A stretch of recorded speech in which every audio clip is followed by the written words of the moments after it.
家人們看好了，過節期間要多吃白菜。今天我們就用1顆白菜、2顆雞蛋來給大家分享一個新的吃法，相信很多人都沒見過。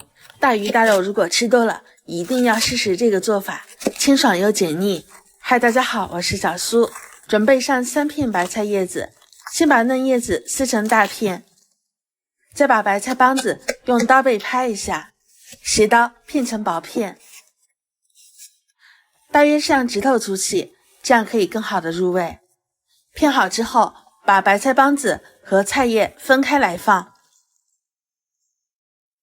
接着準備上半根胡蘿蔔，改刀切成薄片，和白菜幫放在一起。準備一個量杯，加入1小勺澱粉，適量的清水。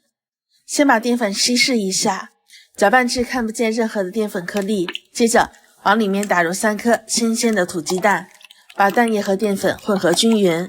平底鍋提前預熱，再用吃火鍋的勺子舀入1勺雞蛋液，搖晃均勻，開最小火，把雞蛋餅烙熟。3顆雞蛋，我們可以烙出5張這樣的雞蛋餅。全部烙好之後，改刀切成菱形塊，抖散。我每天都會分享一道家常美食，點擊關注和收藏，想吃不會做的時候可以隨時找到我。鍋中水開，放入白菜幫、胡蘿蔔以及泡發的木耳，焯水2-3分鐘，把木耳煮熟，迅速撈出，過一下涼水，吃起來口感會更加的清脆。接着準備上一個大盆，放入白菜葉子以及焯過水的蔬菜，先放一邊備用。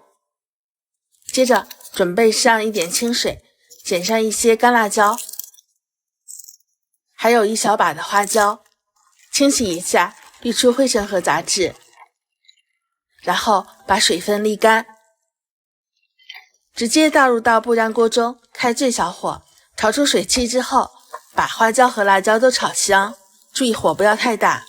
接着我們倒入適量的食用油，放入1小把香蔥和生薑，用最小火煸出香味，直接淋在蔬菜上。